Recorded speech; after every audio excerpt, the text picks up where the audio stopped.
Hola, bienvenido, bienvenida.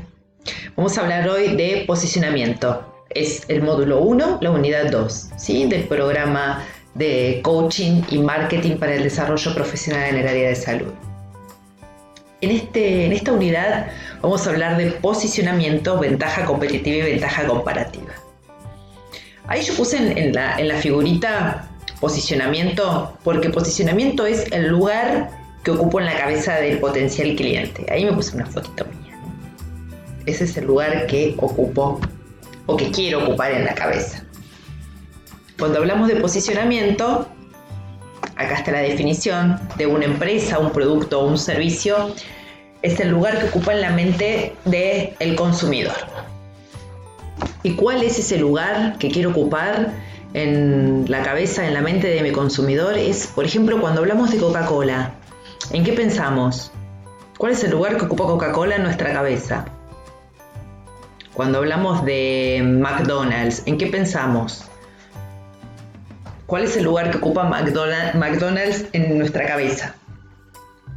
Cuando hablamos de Sheraton, de Costa Galana, ¿sí? Es esa imagen que se nos viene cuando hablamos o cuando hablábamos antes, cuando hablábamos de Madonna o de Teresa de Calcuta. Cuando hablamos de Madonna, ¿qué es lo que se viene a nuestra cabeza?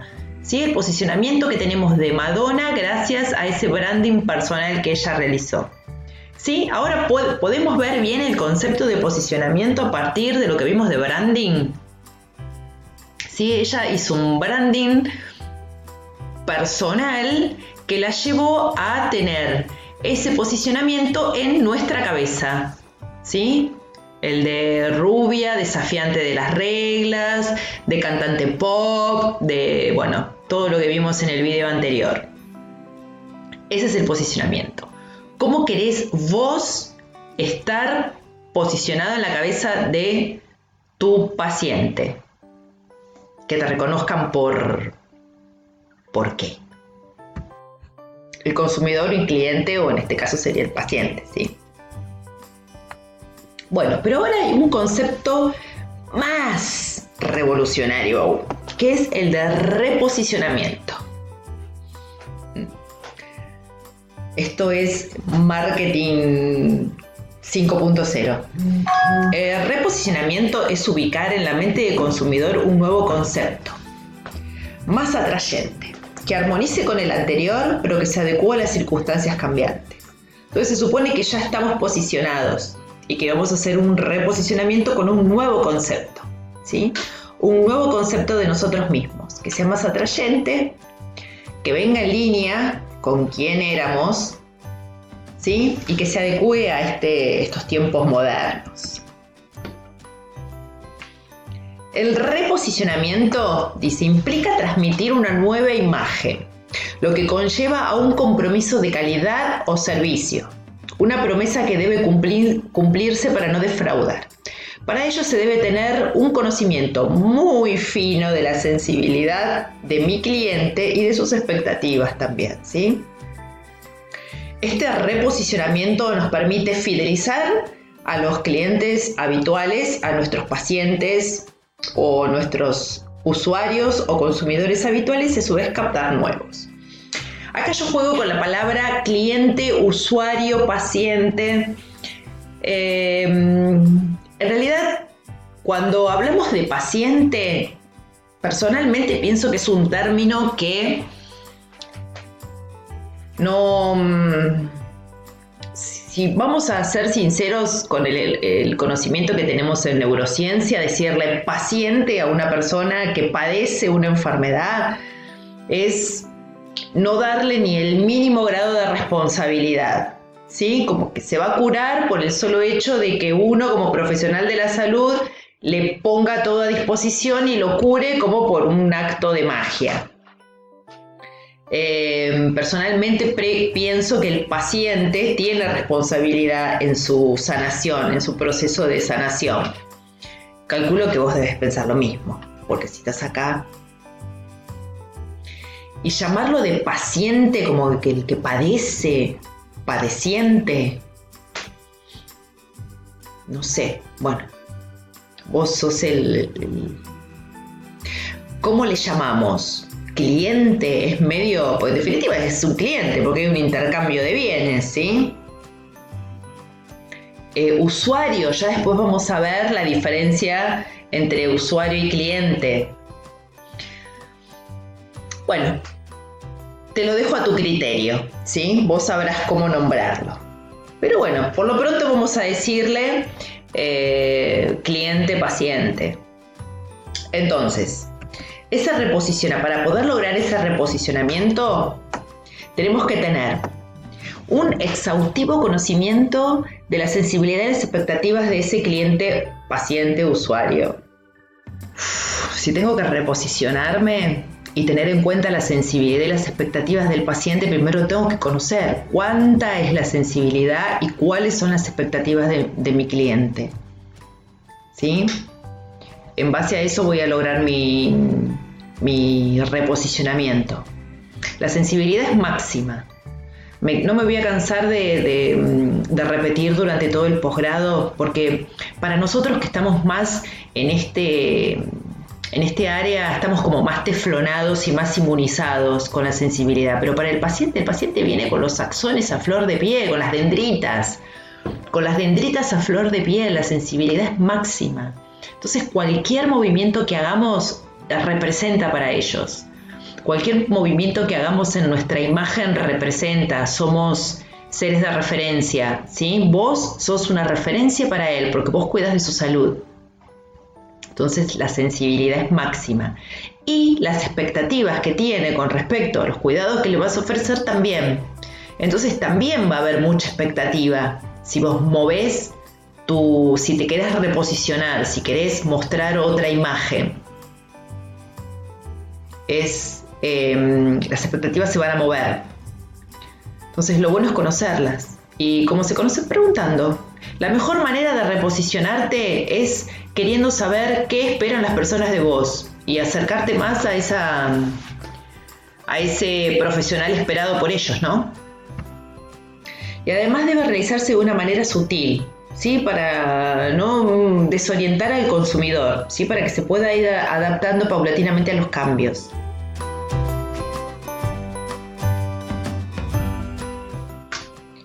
Ahora todo esto, dice, una llamada de atención, dice, si primero no me reconvierto, no me puedo reposicionar porque no voy a tener nada nuevo que contar, ¿sí? Se supone que a través de este proceso que comenzaste hace 10 días, vas a tener algo nuevo para mostrar. Entonces va a estar bueno hacer un reposicionamiento de tu imagen profesional, ¿sí? Pero para hacer ese reposicionamiento espera llegar hasta el final, o por lo menos a ir un poquito más adelante. Y está bueno porque probablemente ocupes otro lugar en la cabeza de tu paciente, ¿sí? Entonces, antes de hacer un reposicionamiento me tengo que convertir personalmente, ¿sí? Para eso vamos a usar las distinciones de coaching. Acordate que ahora estamos con las de marketing. Para poder reconvertirme, yo, persona, mi estar siendo, vamos a usar las de coaching. Y después con otras de marketing vamos a terminar de ver las tácticas y las estrategias, ¿sí? Existen 4 posicionamientos básicos en el mundo del coaching. Posicionarse como el mejor, que generalmente es el primero, Coca-Cola, por ponerle un nombre. El posicionamiento como el mejor, el posición del rival, o sea, el mejor es el mejor. Diga lo que diga, haga lo que haga, fue el primero. Generalmente el mejor es el primero. Tiene todas las ventajas. Creo que hoy, por el tiempo que lleva la profesión que vos estás ejerciendo, no sé si sos la primera, pero por ahí podés ser la mejor. En el caso de que no seas la mejor, hay otras opciones. Por ejemplo, la del rival. La del rival, que sería la del segundo, Pepsi. Es mostrarse, son estrategias de posicionamiento, ¿sí? Mostrarse en comparación con el o la mejor. Pensá cuál es la mejor en tu profesión o el mejor en tu profesión. ¿Qué elementos, qué cualidades tiene esa persona que la hace él la mejor en esa especialidad? Después que sepas cuáles son esos elementos o esas características que hacen a esa persona la mejor en tu especialidad, búscalas en vos. ¿Qué es lo que tenés vos con respecto a esa característica? Para ver si podés ir a elaborar una estrategia de frente con la mejor, en comparación, ¿sí? Fulana de tal, sí, fulana es la mejor. Bueno, yo tengo la misma característica y como me quiero parecer a ella, me esfuerzo más. ¿Sí? Eso sería como, por ejemplo, una buena estrategia de parecerse, de comparación con el primero. Después está la posición de nicho, ¿sí? Es buscar un mercado chiquitito, un espacio chiquito, con una determinada característica.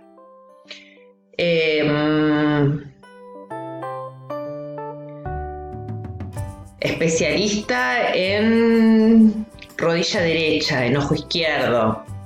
Se me ocurre, por ejemplo, un personal de enfermería especialista en pacientes diabéticos, ¿sí? Posicionarse en enfermería de pacientes diabéticos o pacientes hemofílicos, ¿sí? Esos serían como nichos. La otra es la posición del nuevo. Ahí es abrir una nueva categoría. Esta es la que a mí me encanta. Abrir nueva categoría.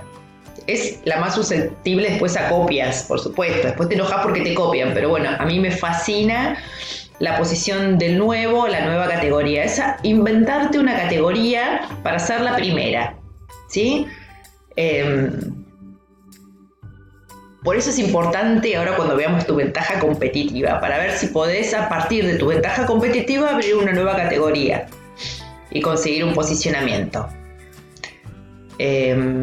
A ver, se me ocurre una nueva categoría en salud.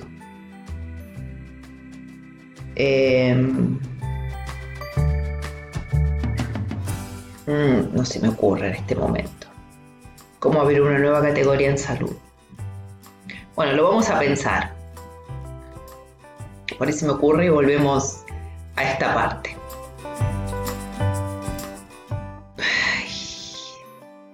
Está bueno eso, porque si no es fácil que se ocurra, que se me ocurra una nueva categoría, o sea, no porque yo sea alguien especial, como para que no se me ocurra a mí, sino para que en general no sea fácil de encontrar una nueva categoría, es porque no es un mercado muy explotado. Pienso por el tiempo que conozco, que estoy en el área de salud, que está todo muy padronizado y que los códigos éticos son unos vigías poderosos, ¿sí? En el área.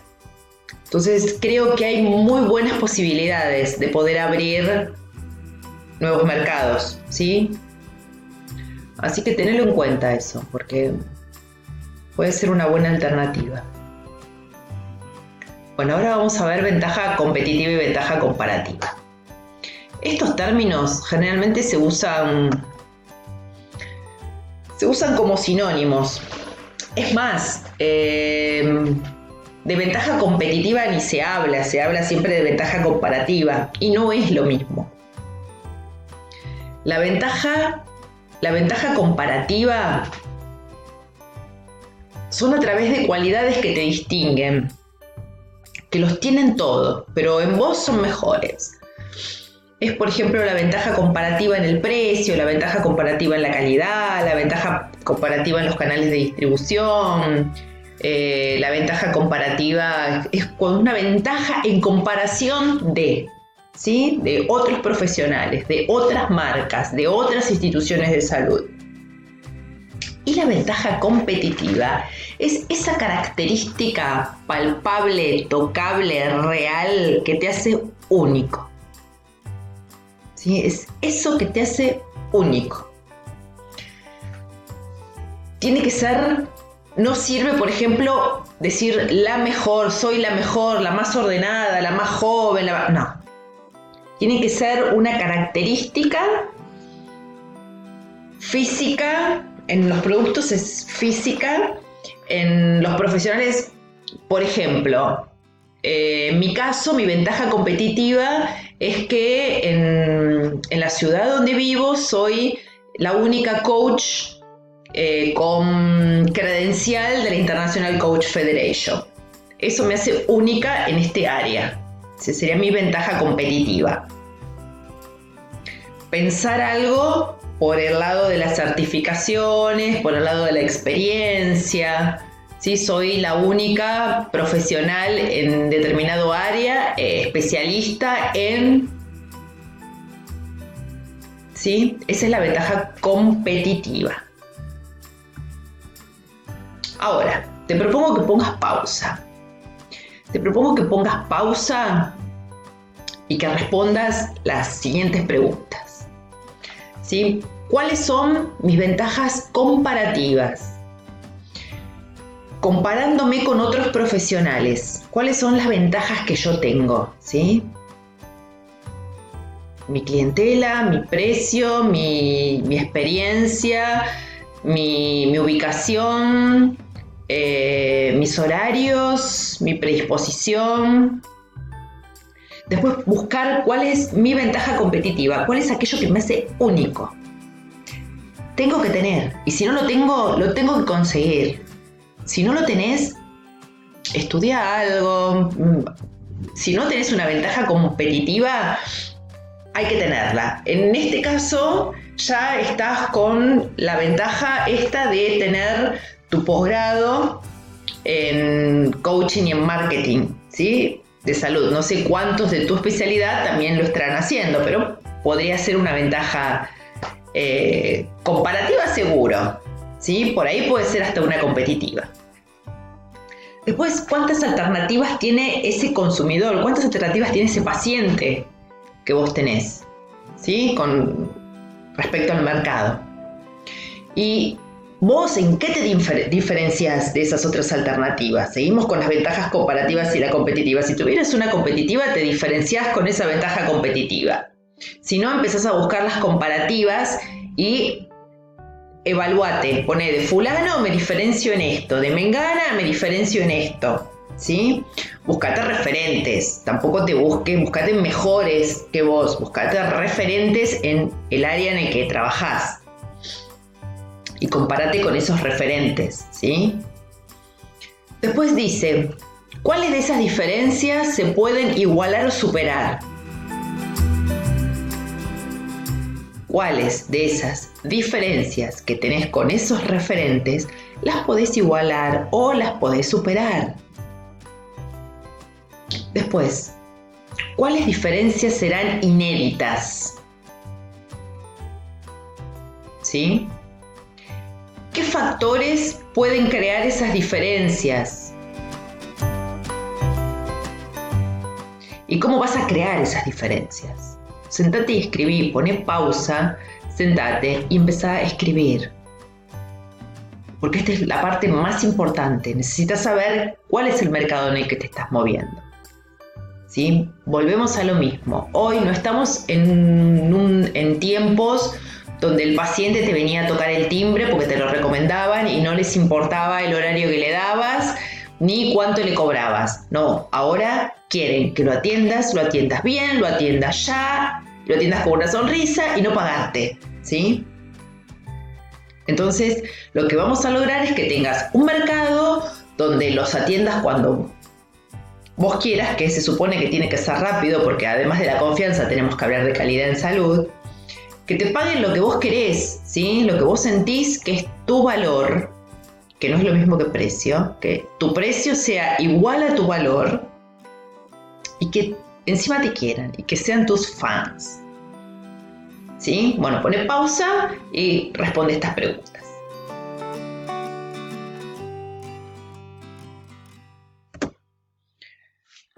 Ahora, sigamos.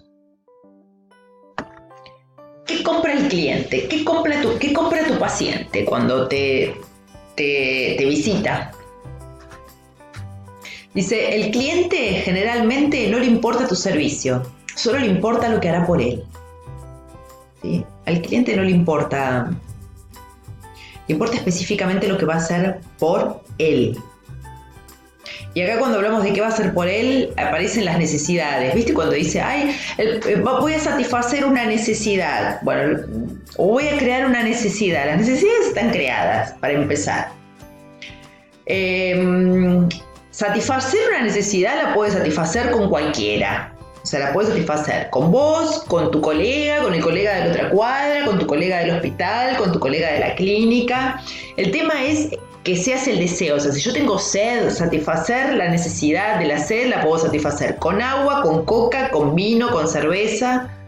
¿Sí? El tema es qué es lo que yo deseo para satisfacer esa necesidad. Acá es exactamente lo mismo. ¿Qué es lo que yo deseo para poder satisfacer esa necesidad y para elegir con quién, qué profesional voy a elegir? Después dice, las personas generalmente deciden emocionalmente y luego se justifican por lógica. Todas las decisiones que tomamos son emocionales. Sí, señora, sí, señor. Siempre son emocionales. Después aparece la justificación lógica. Nuestro cerebro funciona de esa forma. ¿Sí? Entonces, también ahora en la próxima diapo vamos a ver eso. Pero sabelo, ¿sí? Empezá a pensarlo. Pensá en tus decisiones. Pensá en las decisiones que tomás vos, ¿sí? Pensá, ahora que se habla tanto del voto emocional, el voto siempre fue emocional, no es ahora específicamente, siempre fue emocional. Todas las decisiones que tomamos son emocionales. Cuando nos compramos un auto, cuando nos compramos un par de zapatos, cuando vamos a la panadería, mientras menor sea el precio que estamos pagando, menos involucrado va a estar la emoción. O sea, cuando me voy a comprar 2 pancitos, no voy a involucrar la misma emoción que cuando emito el voto o me compro un departamento, ¿sí? Pero de cualquier manera siempre la decisión es emocional. Y por otro lado está el deseo de ganancia y el temor a la pérdida. En la programación neurolingüística hablamos de metaprogramas. Acercarnos, o sea, acercarnos a lo que queremos, alejarnos de lo que no queremos. Esto es lo que logramos con el deseo de ganancia y el temor a la pérdida, ¿sí? Acercarnos a aquello que nos guste, que nos hace bien, y alejarnos de aquello que nos provoca malestar. Entonces, cuando compramos, estamos trabajando con uno de estos 2 metaprogramas, ¿sí? Mi metaprograma personalmente es el temor a la pérdida. O sea, siempre me alejo del dolor. Cuando hago una elección, mi metaprograma, dentro de este metaprograma, porque hay un montón, ¿sí? Que en un extremo está el deseo de ganancia o la alegría, y del otro lado está el dolor o la pérdida. Entonces tomamos decisiones o queriendo siempre ganar y ser feliz, o queriendo alejarnos del dolor y de la pérdida. En mi caso personal, mi metaprograma preferido, o sea, el que más repito, lamentablemente, es alejarme de la pérdida o del dolor, ¿sí? Es re loco eso, estaría bueno que lo evalúes, porque así como te pasa a vos, le pasa a tus pacientes también, ¿sí? Imagínate que ir a un profesional de la salud con el metaprograma temor a la pérdida o huir del dolor involucra un trabajo mucho más profundo sobre la contención psicológica que deberías hacer a una persona como yo que funciona con ese metaprograma. ¿Podés ver para qué te colabora esto?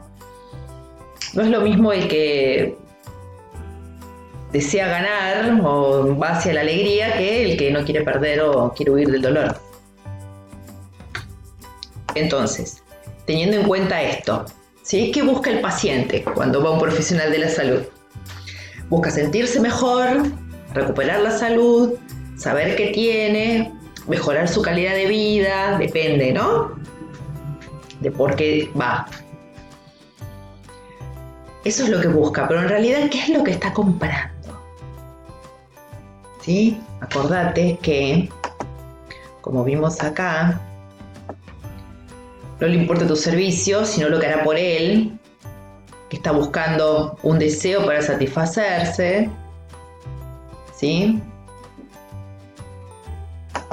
Y que buscan desde la emoción, compramos desde la emoción y después lo justificamos racionalmente. Entonces, ¿qué compra el paciente?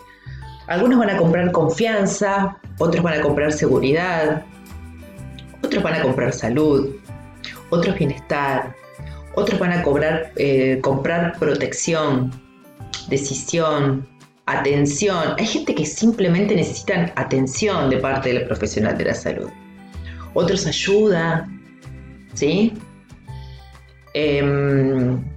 Personalmente, lo que busco yo, paciente, que cuando tomo una decisión de compra en la vida y en este caso en el área de salud, que es no quiero sufrir y alejarme del dolor, busco confianza y busco decisión. Compro confianza y decisión, ¿sí? Por ejemplo, vos como paciente, ¿qué comprás? ¿Sí? Como para ir haciendo un mapa. ¿Qué compras vos como paciente? Entonces acá vemos cuál es la emoción que trae el paciente. ¿Sí? El estado emocional predominante es el miedo, ¿sí? El paciente llega con miedo porque no se siente bien, porque no sabe qué tiene, ¿sí? Y en realidad, generalmente abajo escondemos el miedo con un enojo, ¿sí? Por ahí el paciente está irritable. Por eso es tan importante las personas que trabajan con nosotros, ¿sí? La secretaria, los asistentes, porque esa irritabilidad del paciente es muy difícil que te vaya a maltratar a vos, porque sos el profesional que lo vas a atender, pero sí a tus satélites, a la gente que tenés de anexo. Entonces esa gente debería estar bien entrenada fundamentalmente a nivel de empatía, ¿sí? Como para darse cuenta que esa persona que viene con un problema grande. Entonces, esto de la emoción lo vamos a ver cuando trabajemos, lo vamos a ampliar cuando trabajemos emociones. Pero ten en cuenta que el paciente llega con una emoción que está mal, que está con un problema grande. Bueno, ya sabés, estás en un área, no es turismo justamente. El área de salud, el paciente nunca llega feliz, a no ser que, no, ni siquiera, porque aún siendo cirujano plástico también va a llegar asustado, porque por más que haya querido tomar esa decisión y que le esté siendo por placer, el susto también lo tiene, porque va a tener una intervención dentro de su propio cuerpo.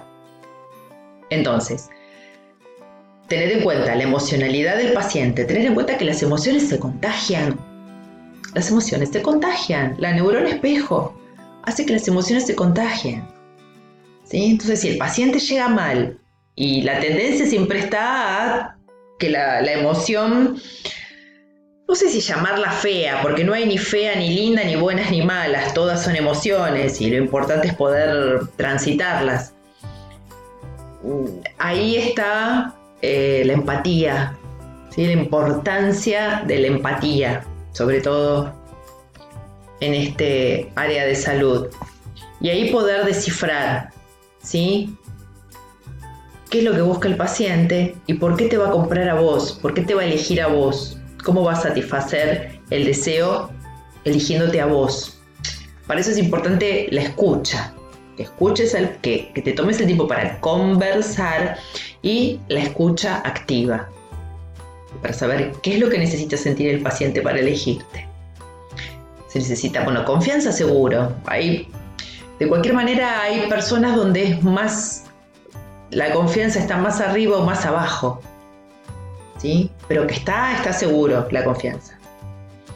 Te debes encontrar con pacientes que quieren que lo escuches, ¿sí? Probablemente pacientes que te consultan por cosas que lo que necesitan realmente es ser escuchados, ser contenidos, ser escuchados, que les presten atención, que lo contengas, que estés. Entonces, bueno, acá a partir de la emoción es poder ver qué es lo que necesita para satisfacer su necesidad y que te siga eligiendo. Bueno, ahora viene otro punto, es la disonancia cognitiva. La disonancia cognitiva, la definición dice, estado de tensión o estado no armónico interno del sistema de ideas, creencias y emociones que percibimos al mantener al mismo tiempo dos pensamientos que entran en conflicto. Te lo voy a explicar con un ejemplo bien simple. Te compraste un auto, ¿sí? Fuiste, pagaste el auto, te dieron el auto y dijiste, son esos 30 segundos que te agarran después de una compra y decís, ¿hice bien o hice mal?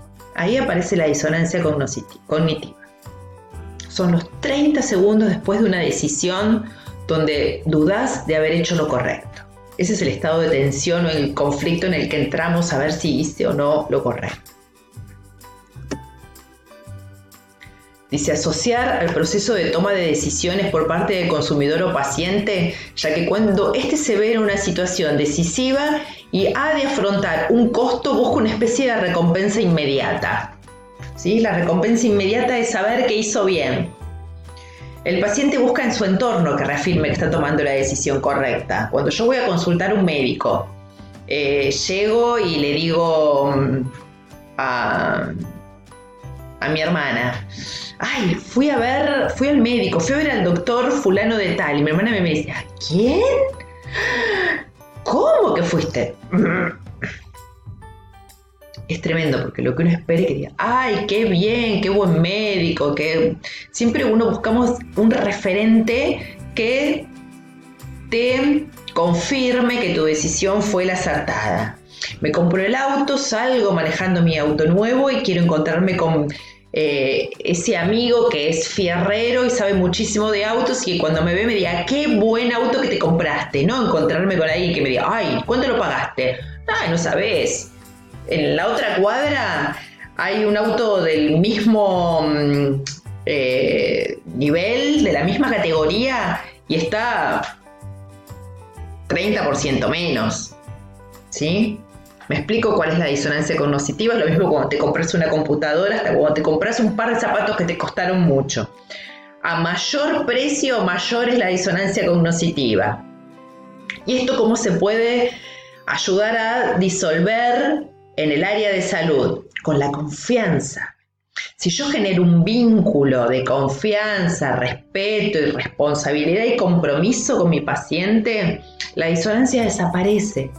Porque no voy a tener dudas de haberte elegido. ¿Sí? Te juro que no te quedan dudas. Pensá vos como paciente, cuando vos sos paciente de alguien. Cuando vos vas a hacerte atender por una persona de otra especialidad. ¿Qué te pasa a vos? Bueno, eso mismo que te pasa a vos le pasa a tus pacientes. No sos un ser de otro planeta ni es lo mismo.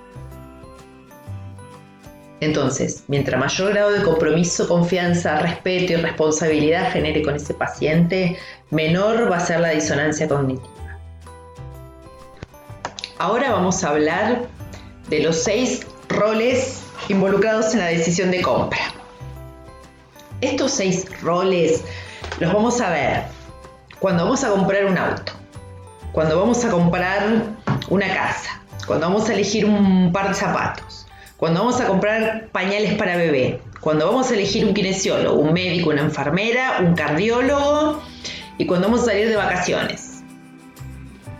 Están presentes con mayor o menor fuerza y pueden ser que algunos roles lo ocupe la misma persona, pero están presentes. Por ejemplo, el lisiador.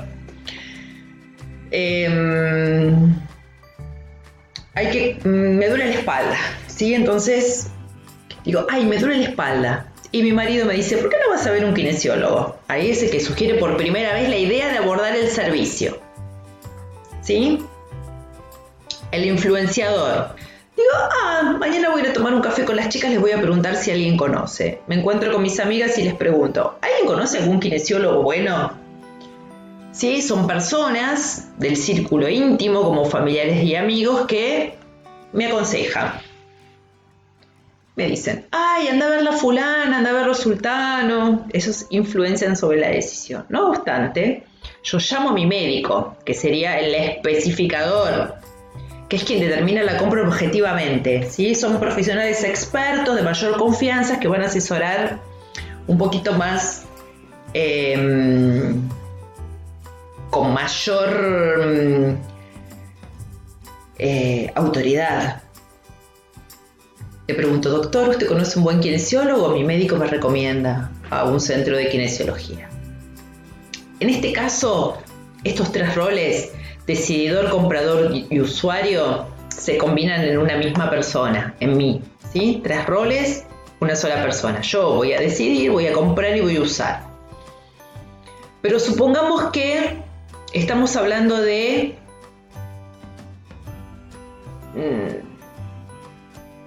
pañales para bebé. Yo voy a decidir,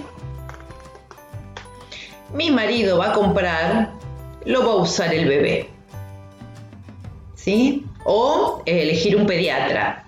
Yo decido, mi marido, porque supongamos que la obra social es de él, el chiquito usa. En el caso de productos para personas de la tercera edad, ¿sí? Cuando tenés pacientes de la tercera edad, generalmente no es el decididor y tal vez no sea ni el comprador, y sí es el usuario. Los niños, la tercera edad, algunos hombres donde las mujeres toman las decisiones, algunas mujeres donde las decisiones las toma el hombre. Sí, hay que ver quién es el decididor del grupo familiar. Entonces, el decididor es quien determina la decisión de compra y decide qué, cuándo, dónde y cuánto. El comprador es quien va a hacer la compra, quien la va a efectivizar, ¿sí? Quien va a poner la tarjeta, que va a poner la credencial o va a llevar el dinero. Es como el consumidor final, digamos. Y el usuario es quien consume el producto o servicio. ¿Podés ver acá la diferencia entre los roles? Uno inicia, un montón de gente tiene influencia, un profesional es el mayor especificador, está el que va a decidir, que tal vez no sea el que va a comprar, y el que va a usar, que tal vez no sea ni el que decidió ni el que compró, que tal vez sea otro más. ¿A quién tiene que estar dirigido tus esfuerzos de marketing?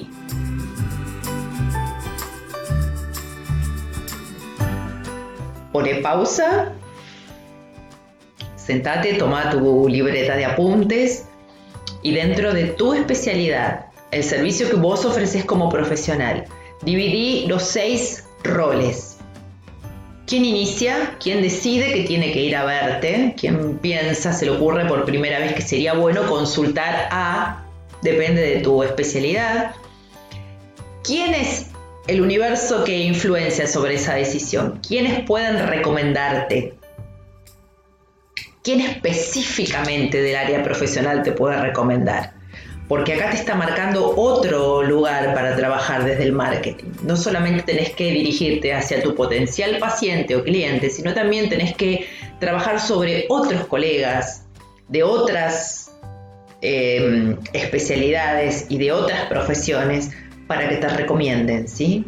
Entonces no solamente tenés que ir hacia esa persona que va a usar tu servicio o que puede decidir para que su familiar use el servicio, sino a aquellas personas que están en otra categoría y que te pueden recomendar, ¿sí? Ahí hay otra área acá para trabajar en tu esfuerzo de marketing.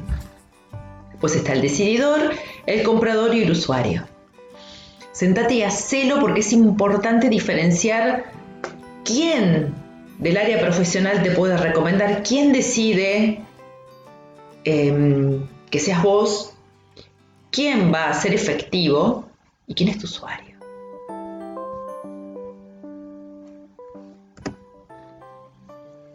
Bueno, ahora acá hay una pequeña distinción entre cliente y consumidor. El cliente tiene una relación comercial continua. El cliente es tu paciente. Es ese que va y que te respeta y que sigue siendo tu paciente. Y después está el consumidor, el que no necesariamente tiene una relación continua con vos. Que va de vez en cuando no está quien lo atiende, cuando no necesita...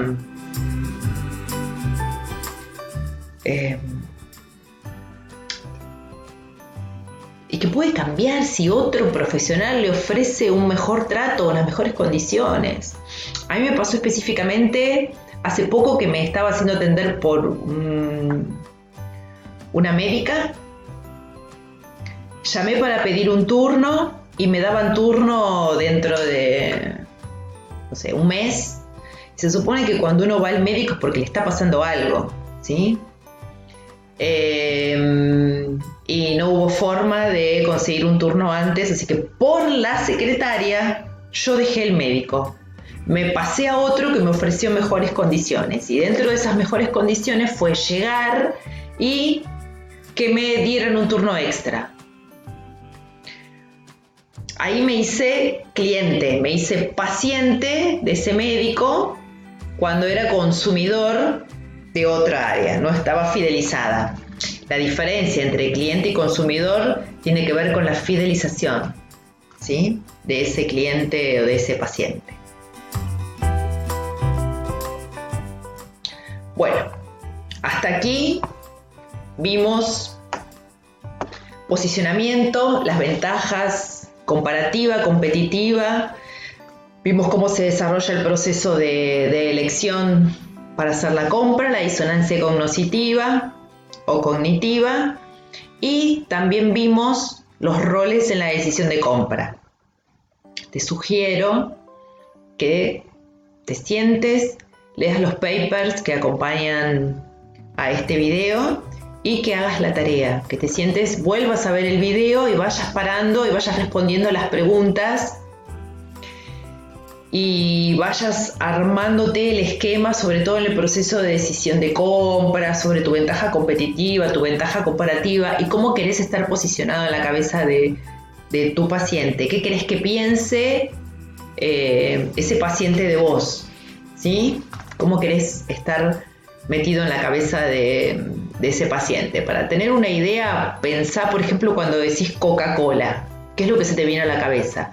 Cuando decís McDonald's, ¿qué es lo que se te viene a la cabeza? Nike, Lancôme, Sheraton, Costa Galana. ¿Qué es lo primero que se te viene a la cabeza? Bueno, ese es el posicionamiento. Ese es el lugar que ocupan esas marcas en la cabeza del cliente. Bueno, ¿qué lugar querés ocupar vos? Pensá en ese profesional. Yo pienso en mi médico, ¿no? Y cuando pienso en mi médico, pienso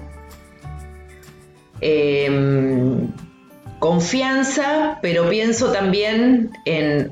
no me sale la palabra. Calidez. Calidez humana.